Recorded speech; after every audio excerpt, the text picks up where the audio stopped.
Aujourd'hui, je vous divulgue les chiffres secrets de la fonction publique.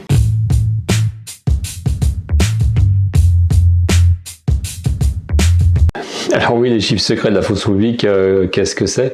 Donc il faut savoir que dans la fonction publique, il y en a déjà plusieurs. Donc là, on va parler des collectivités territoriales. On va pas parler de la fonction publique d'État et ni de la fonction publique hospitalière. Et donc dans les collectivités locales, les collectivités doivent déclarer tous les ans donc un rapport social à l'administration sur l'ensemble de la situation sociale de leur établissement.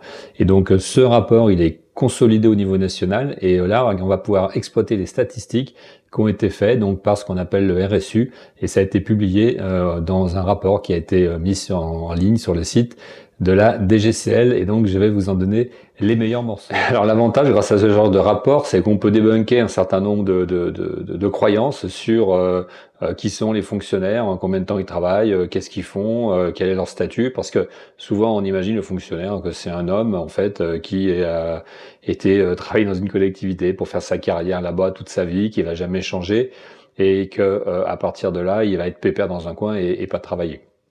Et ben en fait, grâce à ces statistiques, on se rend compte que la réalité est complètement différente. Alors déjà, le premier chiffre sur les grandes masses, donc il y a 1 407 000 fonctionnaires de la fonction publique territoriale, donc c'est quand même pas négligeable. On se rend compte que 70% donc sont des agents fonctionnaires, 80% sur des emplois permanents, donc ça veut dire que les autres c'est des emplois contractuels, et les femmes c'est 60% de la totalité des effectifs. Donc les femmes sont majoritaires dans la fonction publique territoriale. Alors, dans la fonction publique territoriale, il y a beaucoup de métiers, donc ça peut être dans une ville, chez les pompiers, dans un SDIS, donc dans une communauté de communes, dans un syndicat, syndicat des eaux, syndicat de ramassage des ordures. Donc en fait, il y a vraiment beaucoup de métiers. Puis après, il y a beaucoup de communes qui ont des tailles très variées. Et donc globalement, les femmes sont tout le temps surreprésentées, quasiment, sauf dans les SDIS. On comprend pourquoi. Pour être pompier, c'est là des hommes, et là les femmes elles sont très faiblement représentées puisqu'il n'y en a que 16%. Au niveau des postes qui sont proposés dans la fonction publique, donc il y a 3 types de postes quand on est dans la fonction publique. Donc il y a catégorie A, on va dire cadre sup, catégorie B, agent de maîtrise, cadre moyen, et puis catégorie C, on va dire employé. Et donc la majorité des postes dans la fonction publique territoriale, donc en fait 76% des postes, ce sont des postes de catégorie C, donc vraiment des postes plutôt bas de l'échelle. Il n'y a que 12% des postes qui sont de catégorie A. C'est l'inverse de la fonction publique d'État, en fait, où il y a beaucoup de postes de catégorie A et peu de postes de catégorie C. Donc ça dénote quand même déjà les métiers qui sont proposés par les collectivités et les services de proximité qui sont assurés pour les citoyens sont des services assurés par souvent des employés. En fait, ça peut être des gens qui sont dans les jardins, dans les assistantes maternelles, un certain nombre d'autres services dans les bureaux qui sont des services de gens qui sont de catégorie C, donc plutôt des diplômes entre bac plus 2, BEP, C pardon, qui sont des diplômes de premier niveau d'études. Il y a un cas particulier chez les fonctionnaires, c'est que ils sont pas tous fonctionnaires. Donc dans la fonction publique territoriale, ils ont la possibilité d'embaucher des contractuels. Alors soit pour des raisons précises, mais en fait, il y a un peu d'abus. Donc, il y a des gens qui font toute leur carrière dans la fonction publique comme contractuels, donc ils n'ont jamais de contrat permanent. C'est des contrats qui sont renouvelés régulièrement, donc c'est assez précaire. Et c'est des postes éventuellement qui sont pas ouverts aux fonctionnaires parce que ça n'existe pas ou parce que c'est des postes très pointus, notamment je pense à l'informatique, tout ce qui est site web ou des choses comme ça, où là en fait il faut qu'ils embauchent des contractuels et donc souvent ils enchaînent les contrats. Il faut savoir que dans le privé c'est interdit d'enchaîner plusieurs contrats de CDD de suite. Dans la fonction publique ça les gêne pas de faire ça pour toute la vie de quelqu'un. Alors c'est plutôt les femmes qui sont concernées, donc 61% des collectivités ont des personnes qui sont des contractuels, donc c'est beaucoup, mais c'est pas la totalité non plus. Et c'est plutôt les femmes qui sont concernées par ça. Donc tous ces postes de vacataires de CDD, ça représente quand même 298 000 personnes, donc c'est pas négligeable sur les 1,4 million qu'on a indiqué tout à l'heure. Alors autre légende qui existe, c'est que les fonctionnaires sont payés à rien faire, donc bon, il y en a. Mais il y en a partout en fait, dans tous les métiers. Mais oui, il y en a. Donc là, avec ce rapport, on peut les compter. Donc les agents qui sont en disponibilité, donc ils n'ont pas de poste a priori, donc il y en a 45 000. Donc il y a 45 000 fonctionnaires de fonction publique qui sont en disponibilité et principalement en disponibilité totale. Donc c'est pas un congé spécial ou un congé parental parce qu'il y en a très peu. C'est vraiment quelqu'un qui n'a pas de poste. Alors, on peut aussi dire un fonctionnaire, ça ne démissionne jamais, ça change jamais de poste. Eh ben, en fait, c'est vrai que le taux de démission, il est que de 5%. Donc, en fait, les gens dans la fonction publique, ils ne démissionnent pas beaucoup.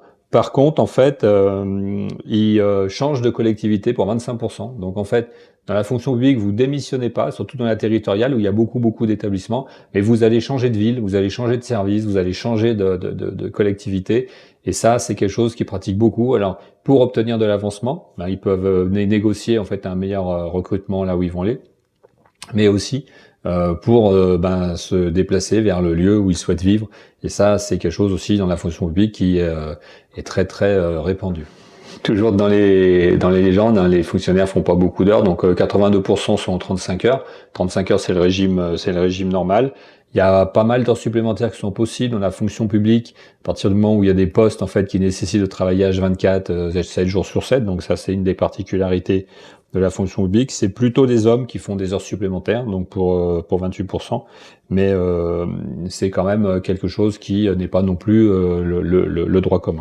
Les fonctionnaires font aussi du télétravail, mais surtout plutôt dans les grandes villes, hein, parce qu'en les petites villes, il faut rencontrer les citoyens. Donc en général, c'est 2 jours de télétravail.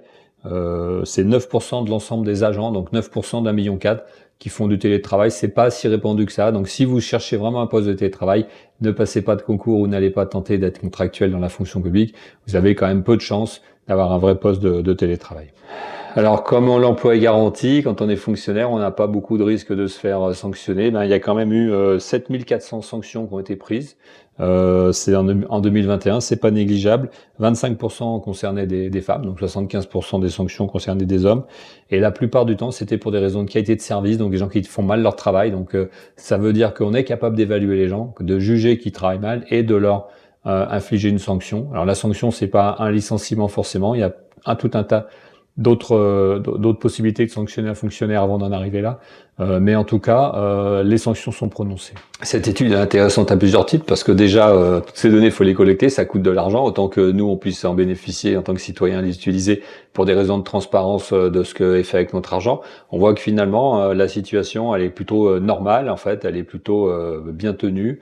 Il y a quand même quelque chose qui peut gêner, c'est que dans la fonction publique, on autorise autant les contrats à durée déterminée et avec autant d'enchaînement. Ça, c'est quelque chose qui devrait être mieux réglementé parce qu'au bout d'un moment, en fait, c'est quasi un fonctionnaire. Il y a même des procès qui ont été intentés pour des gens pour se faire réintégrer comme fonctionnaire après avoir passé des années comme contractuel. Donc, c'est bien qu'il y a une difficulté. C'est pas la généralité. Donc, voilà, on va considérer que c'est des épiphénomènes, mais en tout cas, voilà, le panorama est posé. Donc, je vous encourage à prendre connaissance du rapport. Il est facile à lire, à moins de 200 pages. Ça passe le temps. C'est bientôt l'été. Vous aurez peut-être pas grand-chose à faire sur la plage. Ça donnera toujours l'opportunité d'en faire de la conversation, de parler de quelque chose qu'on connaît, et puis de pouvoir s'intéresser à qu'est-ce qui est fait avec notre argent, puisqu'une grande partie des impôts et du fonctionnement de l'État, c'est des salaires, et donc c'est des gens qui sont fonctionnaires.